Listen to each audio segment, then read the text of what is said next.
magandang gabi. Ngayon lang ulit tayo nakapag-vlog. So, ngayon gagawa ko ng parang sinigang siya na niluto, yung pork niluto sa kamatis. So, yun ang gagawin nating pang-asim. Hindi tayo gagamit ng mga sinigang mix, mga ganon. So, kamatis lang ang gagamitin natin. So, tara, samahan nyo ako.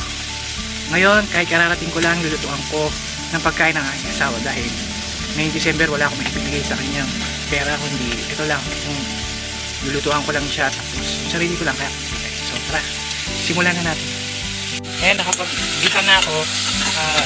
Ginigisa ko lang yung pork, tapos lalagyan na natin siya ng kamatis. Lagay niyo yung kamatis, lulutuin natin siya sa kamatis. Hintayin natin siyang maluto yung kamatis, tapos lalagyan natin ng tubig at saka asin at saka paminta.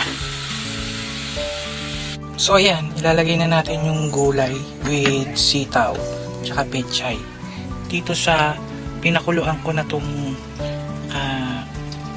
pork na may kamatis at sibuyas. So ilalagay na natin yung gulay. Ayan, so ganyan lang, no? Dahil December ngayon, wala tayong maibigay sa ating asawa,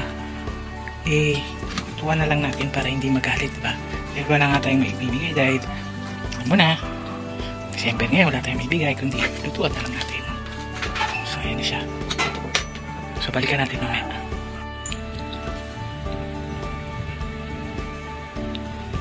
Hi! Hi guys! Kain tayo. Ito yung niluto ng asawa ko. Ayan, so mahilig ko talaga siya magluto.